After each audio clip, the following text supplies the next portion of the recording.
Hey, Sweat Squad. T with the Diva here. And I hope everybody's weekend was wonderful. Y'all say hello to Sandy, because she's not going to be quiet. Sandy, they said hello. She only do this when I start recording. That's the only time. But anyway, I hope y'all weekend was everything you wanted it to be. It's cold in the polar bears here in the D, but you know we used to it. We're gonna thug it through. Are y'all catching everything that's going on YouTube? You know I don't watch TV per se, like besides the shows that I really watch. But I do watch YouTube. So Keita Rose, I don't know if y'all familiar with her, but she like a podcaster, like influencer, and she's on a panel of, what is it, Tonight's Conversation, and she done blew the spot up because she said that the star is sleeping around with his assistant and not paying them, and she just done blew the spot up. So a couple of people quit, a couple of people got fired, a couple of people he not paying. It was just a mess. Then the show Wags. Have y'all been watching that? It's a show with Ocho Cinco's, I don't know if it's his girlfriend, his fiance, his ex-wife, or whatever she is. She's on the show, and it's good. And Sherelle is good for reality TV. She does not mind stirring the mess. She does not mind having people dislike her and talk about her.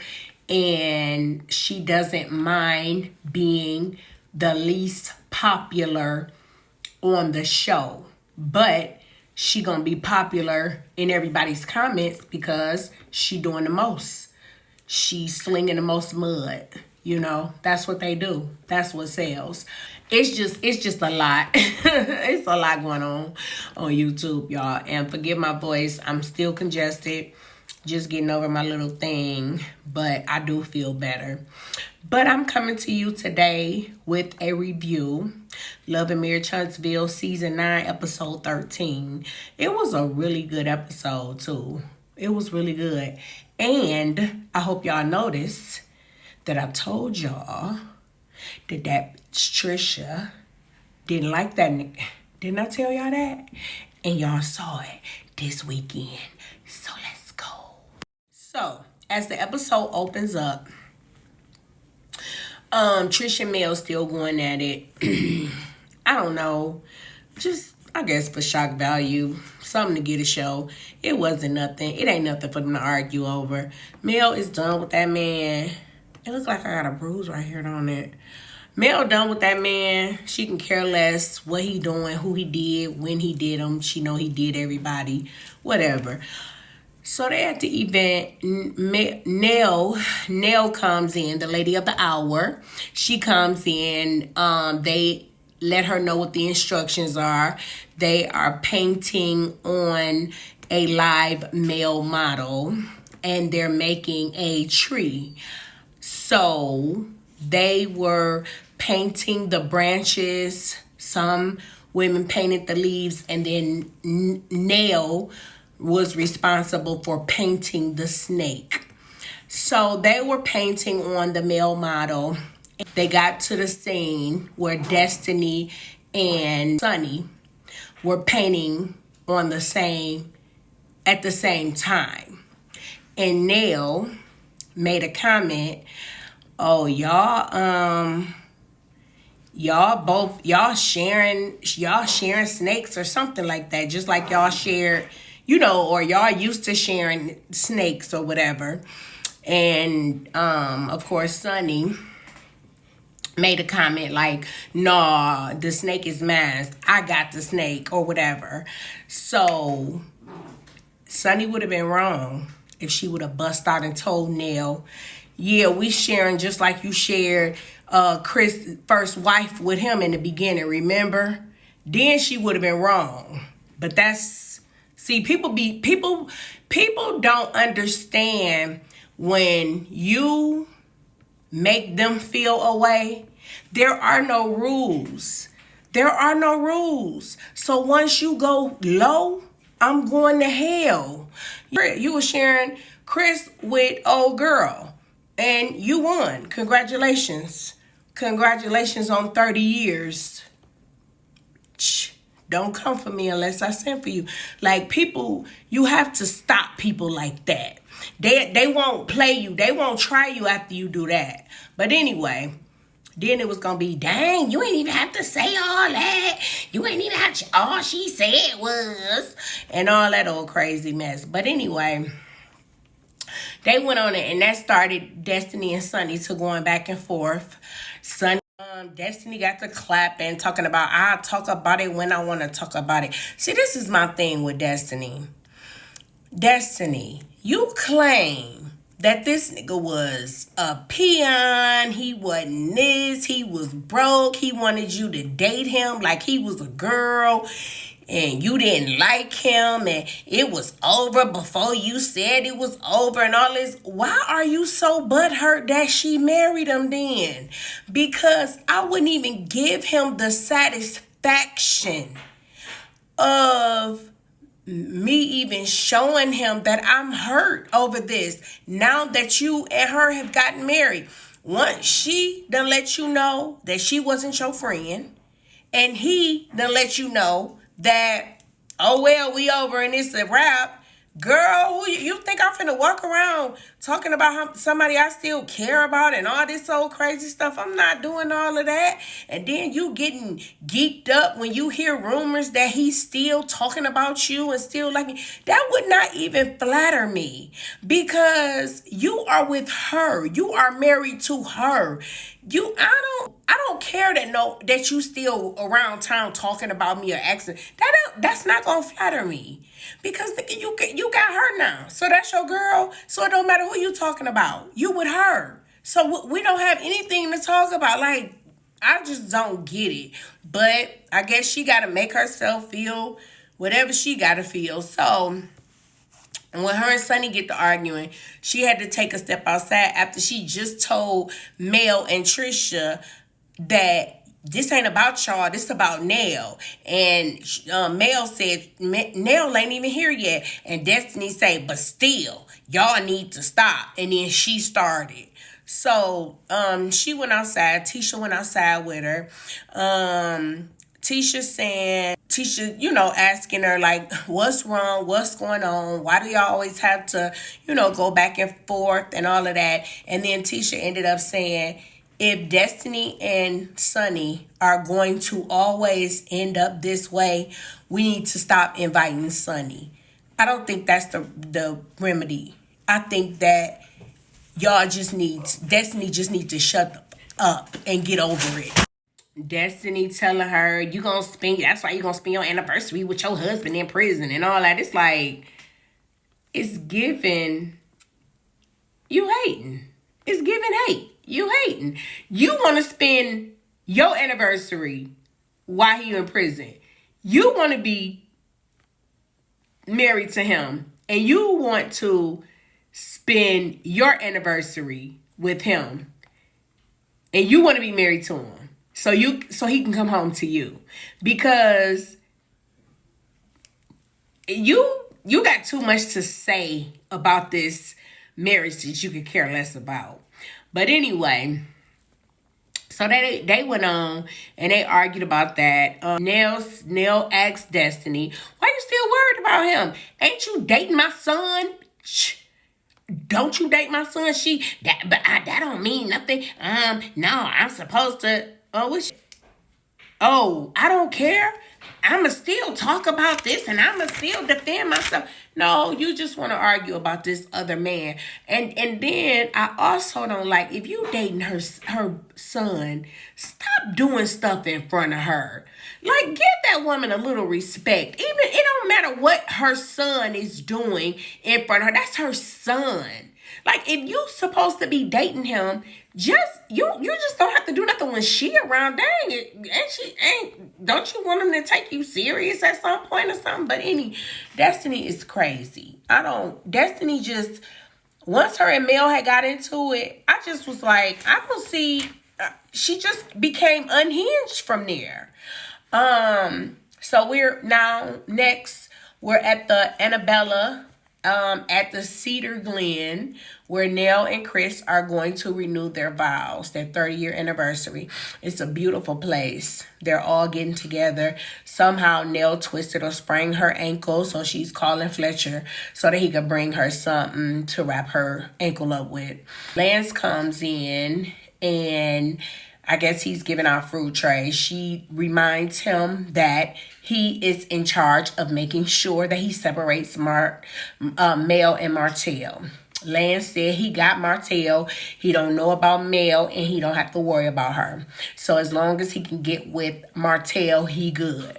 Nell's daughters started talking about how Destiny got with Sonny, and they had their back and forth. But again, Nell mentioned, why are you arguing with them when you're supposed to be dating Lance? So Nell is mentioning again, why are you arguing about this? And you're dating my son. So, she talking like that to the girls. They ended up talking about how Destiny did get with Sonny and, chopped her up or whatever. So, they watching, everybody falling into the wedding. And they show Martell sit on the same side with Kimmy and Maurice. And the Scotts come in, Tricia and Marceau. They come in, they sit in front of them. And Mel comes in and she sits on the other side. She asks Lance to separate them. So Lance has separated them. Martell is reminiscing. He feels like this could have been them. And I'm just like, Martell, it just amazes me, or it boggles me mentally, that this man is really feeling like you should have had a baby on her. And she should have still stayed with you. As much as that has to hurt, you have to think about the fact that your husband laid down with another woman and had an experience physically with her the exact same way that he has experiences with you.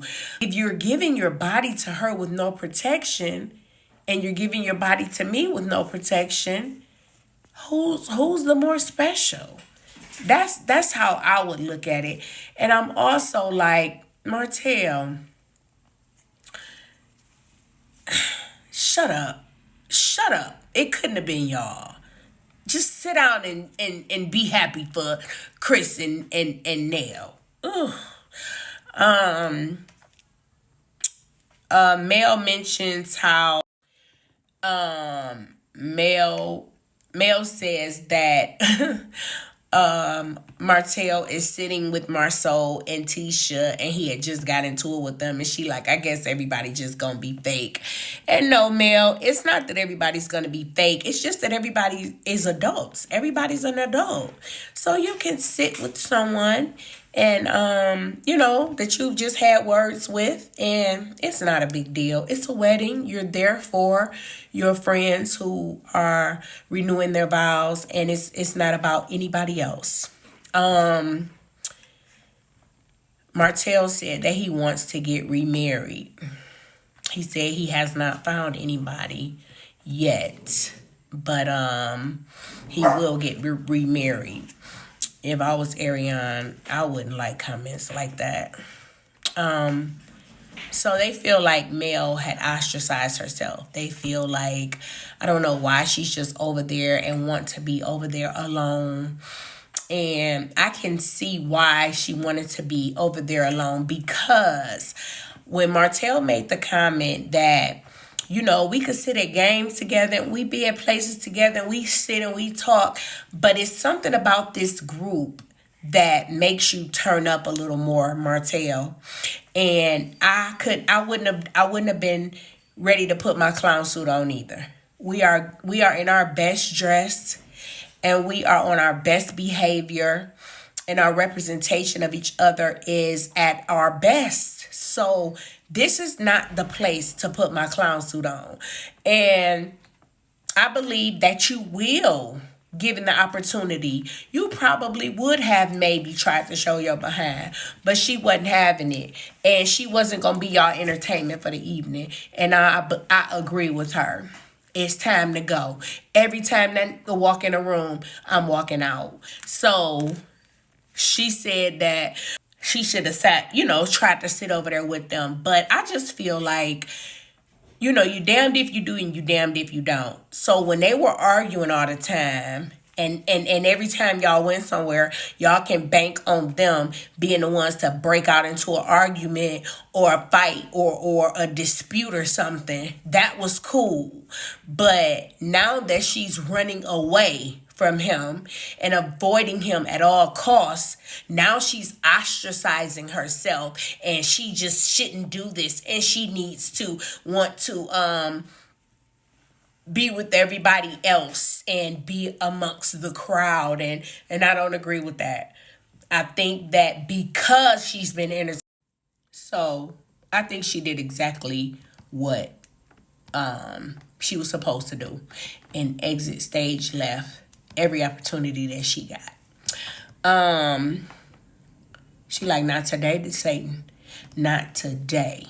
Not in this dancery today, Satan. Yeah, y'all thought y'all was gonna get some drama.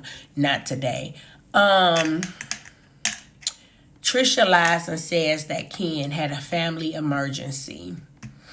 I think he was just mad. They were at odds, and he didn't feel like being with her that day. Didn't want her pissing him off. Didn't want her to say the wrong thing. And he just have to get up and exit stage left. Destiny Boothang Lance come over. He speaks to the ladies. Tisha tells him that his son is really handsome. Asks him, how old is he? He said 5. She said, oh, he's so tall. And he made a comment like, well, he didn't get it from me. Destiny says, well, he's cute, or he's handsome just like his dad. And he says, you think a lot of people handsome, huh? Or I guess you think a lot of people handsome, or something to that effect.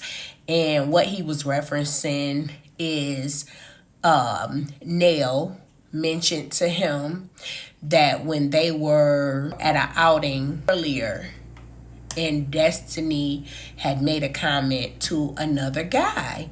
And I'm just like, Destiny, calm down. Like, you are dating this man. I'm assuming that you're trying to see if you guys can hit it off or how serious you guys will be. And his mother comes around. You have to do things like that. Like, I just don't get that kind of stuff. Like, his mother is there. Just where's your respect? But anyway, she felt like Kimmy was wrong, because she said Kimmy, was putting 20 on 10, and Kimmy made it a thing. And no, it wasn't Kimmy. It was you, for even making a comment to that man and saying anything to him. And you just, what is it? Do you do this for attention, or do you have to just say things to guys? Like, I just don't get that kind of stuff. Like, you're dating her son and you're trying to see where this is going. Why you want to be flirting with another dude? Like, I just don't agree with the way that she moves. And it would be different if Nell wasn't in this circle. I could understand her a little better, but Nell is in this circle. And all of these little things, the way you're moving, I mean, he gonna show his ass in a minute, and he gonna be like, oh, she don't really want to, okay, so I see where she going with this. She don't really, want this to be like a serious thing. I'm hearing, dang, did your marriage dissolve based on you stepping out or doing something crazy?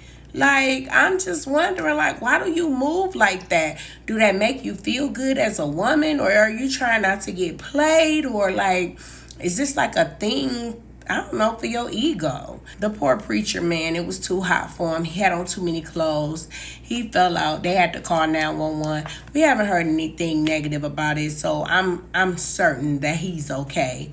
That was an unfortunate part, but I'm glad that everybody was there, concerned about him and whatnot, and to make sure that he was good. When Martell got to that table, baby Mel was like, pew. It was it was like lightning. She jumped about that chair so quick. He couldn't say nothing. He looked out. Did y'all see him look out the corner of his eyes? He was like, he looked up before he could even look up good. She was like, pew.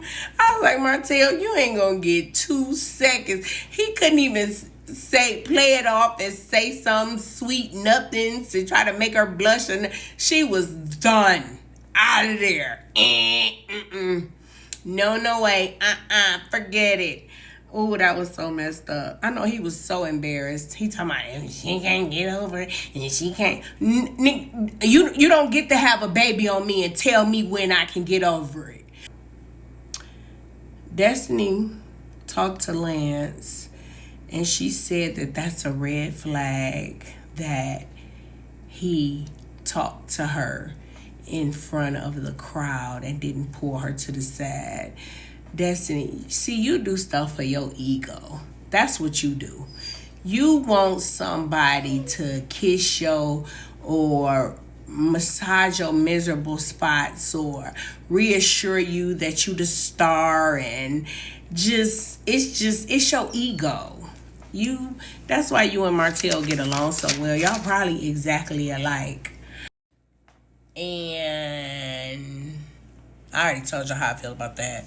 Destiny, I think she just crazy. She's just loony. Then, the moment we all been waiting for. So, Trish and Ken have a conversation.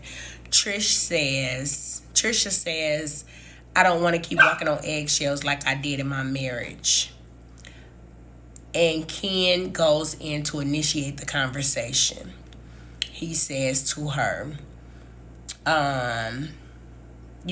what's up with all of these lies, these stories, you with Marquez, and then you texting him, telling him you'll take him back in a New York minute, and then you with Martell, how you played that story, and you had to add some on here, and then add some on there, and then add some on there.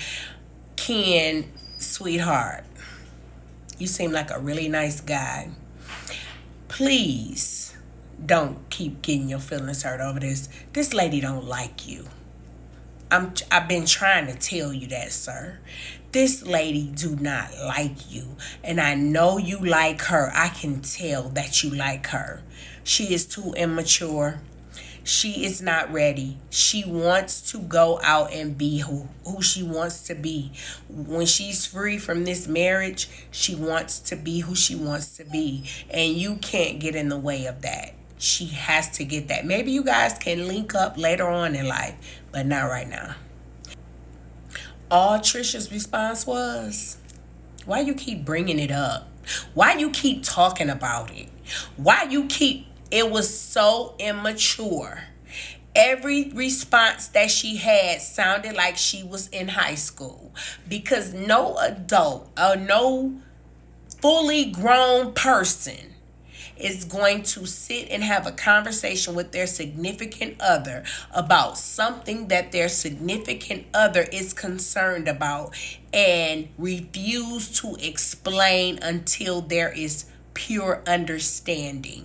If this is somebody you cared about, Tricia, you would have said, listen, babe, I don't know why I lied about Martell. I'm so serious. I have no idea why I lied, because I don't know why she lied.